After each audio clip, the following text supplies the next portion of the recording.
Welcome to the Life-Size City Urbanism Podcast. I'm Michael Colville-Andersen.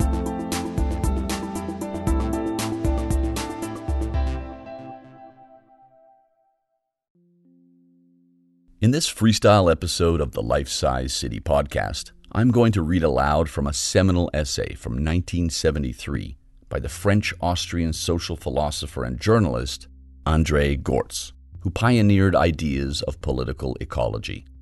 It's called The Social Ideology of the Motorcar.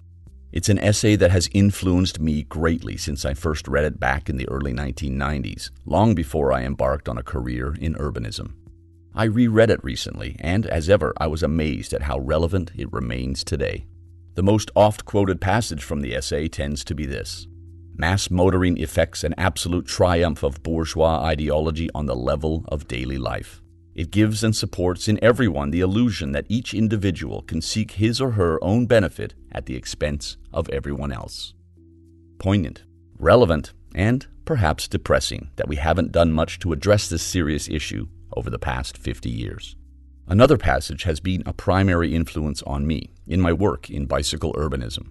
Gorz writes, "Never make transportation an issue by itself. Always connect it to the problem of the city." I've been saying since 2007 that it's not about the bicycle. It's about the bicycle's integral role in urban life and development. I've heard that others have borrowed freely from my thinking about this. But our journey is as yet unfinished, so let's keep hammering away with all the tools we have. In his essay, it's interesting to hear Gorz speak about bike share, municipal bicycles, back in 1973. It took a while for this concept to become mainstream, but let's not forget that Gorz's words had a rather immediate effect. The year after the essay was published, the world's first municipal bike share system was put into place in the French city of La Rochelle, on the west coast. The mayor there at the time, Michel Crépeau, was a visionary, way ahead of his time. He put in the bikes. I used them myself in the early 90s on a holiday in the city, which remains one of my favorite places in France. He had visited Copenhagen and returned home to promptly pedestrianize many streets in the city center, based on what he saw in the Danish capital, to the shock of the concrete car-centric status quo in France at the time. Gorz also predicts car share, where cities would provide a fleet of vehicles for citizens who need to go a bit farther outside their neighborhoods. It's even more fascinating to hear him predict electric driverless taxis, even if we now know that any large-scale application of autonomous vehicles lies several decades in the future and that they are not conducive to urban life in any way. This essay was first published in the French publication Le Sauvage. In it, Gorz refers to another essay by another French-Austrian philosopher, Ivan Illich. Let's get started. The Social Ideology of the Motorcar. The worst thing about cars is that they are like castles or villas by the sea, luxury goods invented for the exclusive pleasure of a very rich minority, which in conception and nature were never intended for the people. Unlike the vacuum cleaner, the radio, or the bicycle, which retain their use value when everyone has one, the car, like a villa by the sea, is only desirable and useful insofar as the masses don't have one. That is how, in both conception and original purpose, the car is a luxury good. And the essence of luxury is that it cannot be democratized. If everyone can have luxury, no one gets any advantages from it. On the contrary, everyone diddles, cheats, and frustrates everyone else, and is diddled, cheated, and frustrated in return. This is pretty much common knowledge in the case of the seaside villas. No politician has yet dared to claim that to democratize the right to vacation would mean a villa with a private beach for every family. Everyone understands that if each of 13 or 14 million families were to use only 10 meters of the coast, it would take 140,000 kilometers of beach in order for all of them to have their share. To give everyone his or her share would be to cut up the beaches in such little strips or to squeeze the villas so tightly together that their use value would be nil and their advantage over a hotel complex would disappear. In short, democratization of access to the beaches point only to one solution, the collectivist one. And this solution is necessarily at war with the luxury of the private beach, which is a privilege that a small minority takes as their right at the expense of all. Now, why is it that what is perfectly obvious in the case of beaches is not generally acknowledged to be the case for transportation? Like the beach house, doesn't a car occupy scarce space? Doesn't it deprive the others who use the roads, pedestrians, cyclists, streetcar, and bus drivers? Doesn't it lose its use value when everyone uses his or her own? And yet, there are plenty of politicians who insist that every family has the right to at least one car and that it's up to the government to make it possible for everyone to park conveniently, drive easily in the city, and go on holiday at the same time as everyone else, going 70 miles an hour on the roads to vacation spots. The monstrousness of this demagogic nonsense is immediately apparent, and yet even the left doesn't disdain resorting to it. Why is the car treated like a sacred cow? Why, unlike other privative goods, isn't it recognized as an antisocial luxury? The answer should be sought in the following two aspects of driving. Number one, mass motoring effects an absolute triumph of bourgeois ideology on the level of daily life. It gives and supports in everyone the illusion that each individual can seek his or her own benefit at the expense of everyone else. Take the cruel and aggressive selfishness of the driver, who at any moment is figuratively killing the others, who appear merely as physical obstacles to his or her own speed. This aggressive and competitive selfishness marks the arrival of universally bourgeois behavior, and has come into being since driving has become commonplace.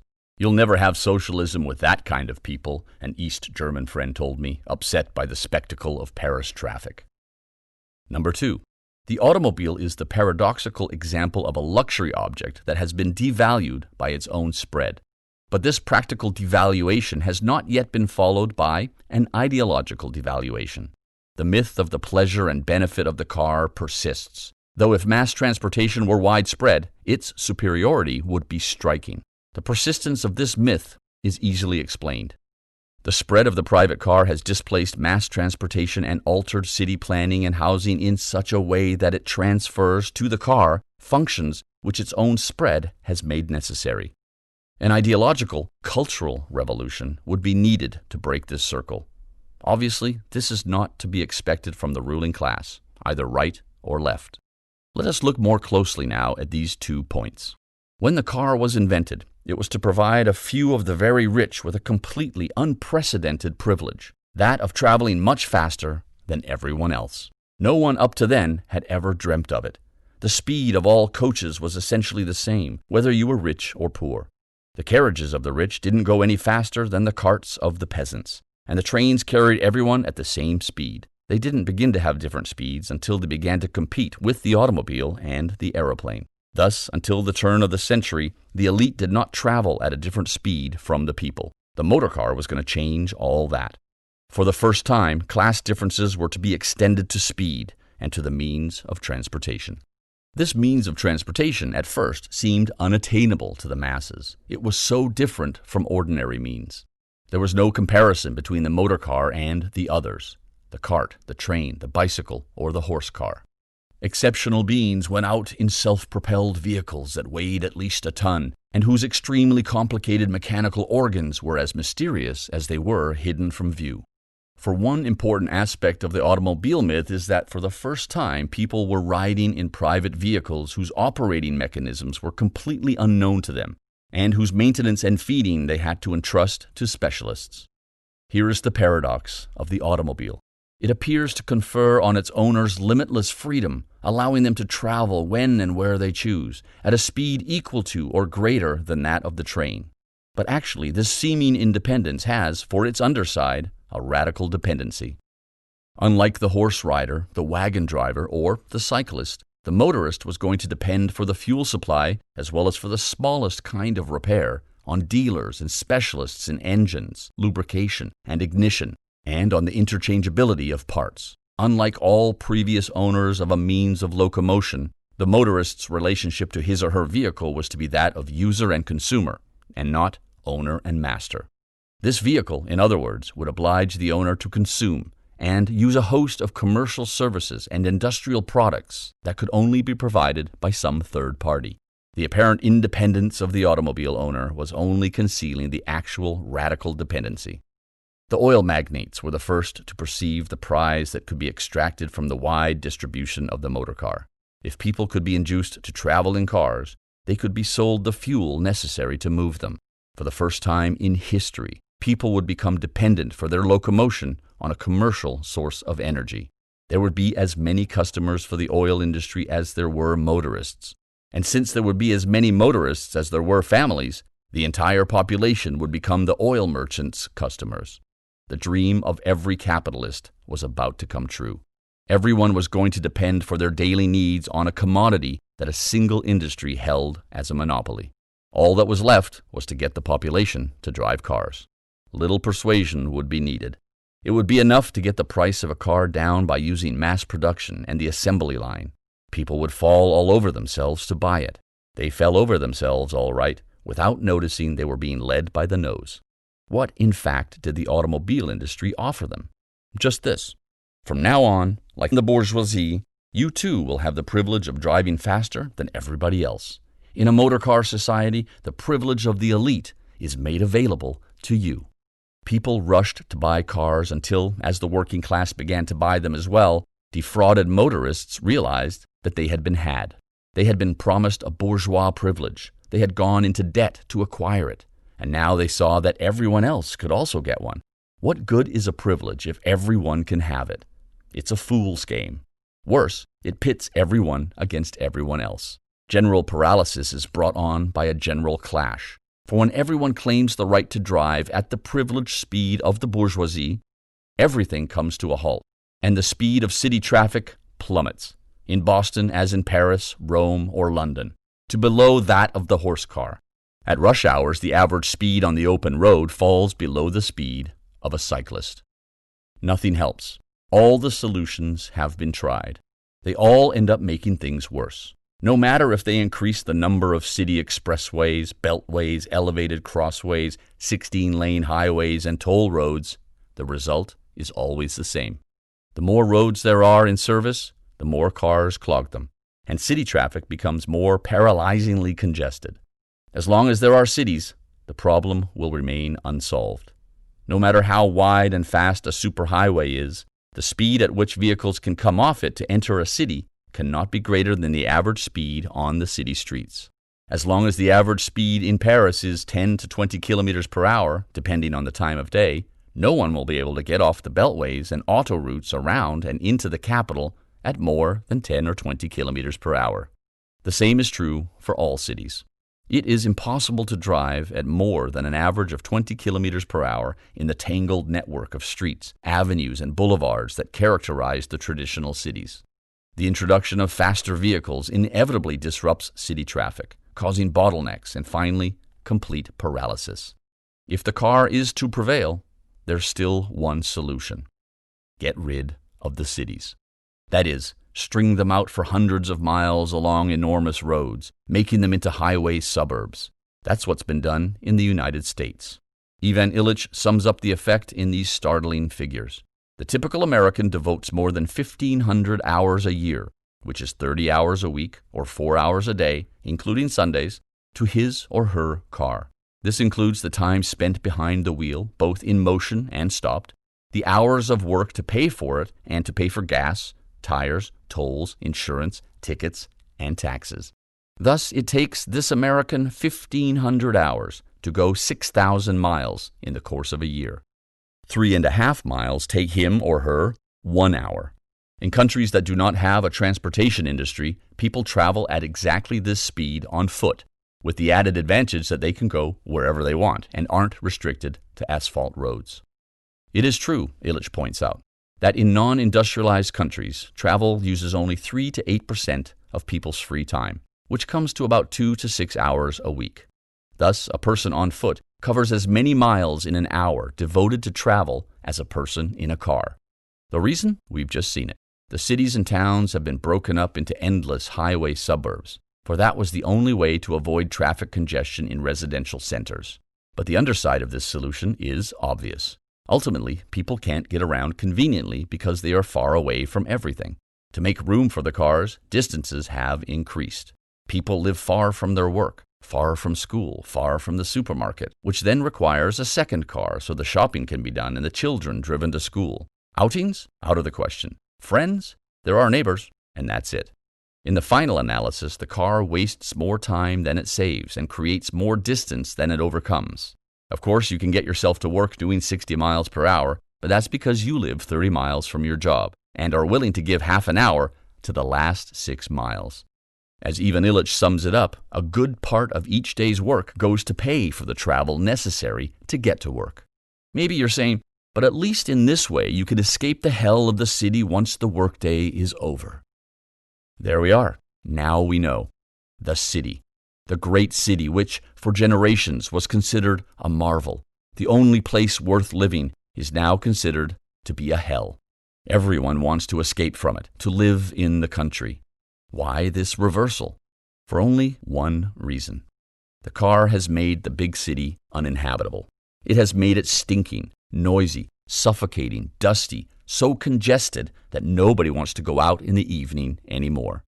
Thus, since cars have killed the city, we need faster cars to escape on superhighways to suburbs that are even farther away. What an impeccable circular argument. Give us more cars so that we can escape the destruction caused by cars. From being a luxury item and a sign of privilege, the car has thus become a vital necessity. You have to have one so as to escape from the urban hell of the cars. Capitalist industry has thus won the game. The superfluous has become necessary. There's no longer any need to persuade people that they want a car. Its necessity is a fact of life. It is true that one may have one's doubts when watching the motorized escape along the Exodus roads.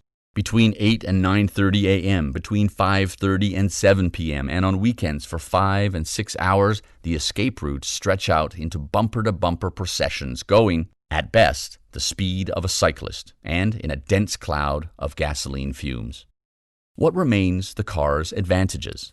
What is left when, inevitably, the top speed on the roads is limited to exactly the speed of the slowest car? Fair enough. After killing the city, the car is killing the car. Having promised everyone that they would be able to go faster, the automobile industry ends up with the unrelentingly predictable result that everyone has to go as slowly as the very slowest, at a speed determined by the simple laws of fluid dynamics. Worse, having been invented to allow its owner to go where he or she wishes, at the time and speed he or she wishes, the car becomes, of all vehicles, the most slavish, risky, undependable, and uncomfortable. Even if you leave yourself an extravagant amount of time, you never know when the bottlenecks will let you get there. You are bound to the road as inexorably as the train to its rails. No more than the railway traveler can you stop on impulse, and like the train, you must go at a speed decided by somebody else. Summing up, the car has none of the advantages of the train and all of the disadvantages, plus some of its own. Vibration, cramped space, the danger of accidents, the effort necessary to drive it. And yet, you may say, people don't take the train. Of course, how could they? Have you ever tried to go from Boston to New York by train? Or from Ivry to Tréport? Or from Garches to Fontainebleau? Or Colombes to Île-Adam? Have you tried on a summer Saturday or Sunday? Well then, try it, and good luck to you. You'll observe that automobile capitalism has thought of everything. Just when the car is killing the car, it arranges for the alternatives to disappear, thus making the car compulsory. So first, the capitalist state allowed the rail connections between the cities and the surrounding countryside to fall to pieces, and then it did away with them. The only ones that have been spared are the high-speed intercity connections that compete with the airlines for a bourgeois clientele. There's progress for you. The truth is, no one really has any choice. You aren't free to have a car or not, because the suburban world is designed to be a function of the car, and, more and more, so is the city world. That is why the ideal, revolutionary solution, which is to do away with the car in favor of the bicycle, the streetcar, the bus, and the driverless taxi, is not even applicable any longer in the big commuter cities like Los Angeles, Detroit, Houston, or even Brussels, which are built by and for the automobile. These splintered cities are strung out along empty streets lined with identical developments. And their urban landscape, a desert, says, These streets are made for driving as quickly as possible from work to home and vice versa. You go through here, you don't live here. At the end of the workday, everyone ought to stay at home, and anyone found on the street after nightfall should be considered suspect of plotting evil. In some American cities, the act of strolling in the streets at night is grounds for suspicion of a crime. So, the jig is up? No, but the alternative to the car will have to be comprehensive. For in order for people to be able to give up their cars, it won't be enough to offer them more comfortable mass transportation. They will have to be able to do without transportation altogether, because they'll feel at home in their neighborhoods, in their community, their human-sized cities, and they will take pleasure in walking from work to home on foot or, if need be, by bicycle. No means of fast transportation and escape will ever compensate for the vexation of living in an uninhabitable city, in which no one feels at home, or the irritation of only going into the city to work or, on the other hand, to be alone and sleep. People, writes Ivan Illich, will break the chains of overpowering transportation when they come to once again love, as their own territory, their own particular beat, and to dread getting too far away from it. But in order to love one's territory, it must first of all be made livable and not trafficable. The neighborhood or community must once again become a microcosm shaped by and for all human activities, where people can work, live, relax, learn, communicate, and knock about, and which they manage together as the place of their life in common.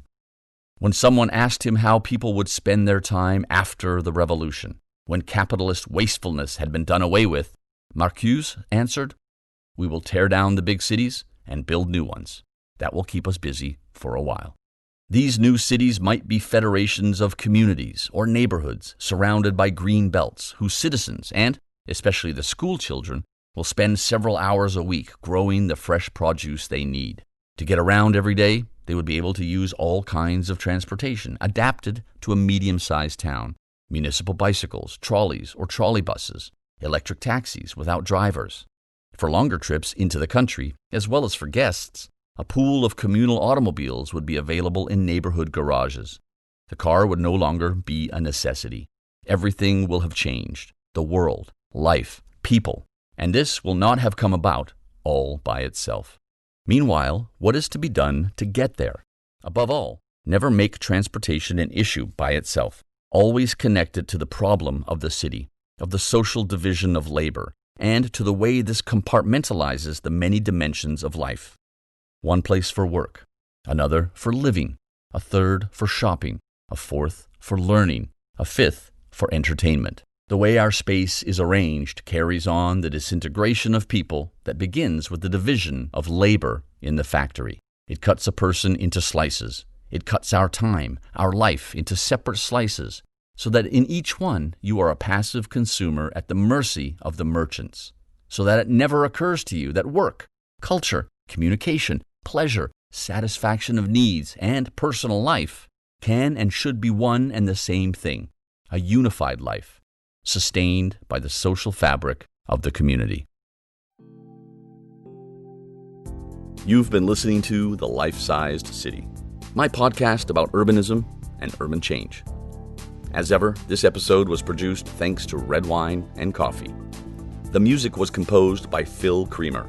Check out his website at www.hereonout.ca. I'm Michael colville-andersen. Thanks for listening.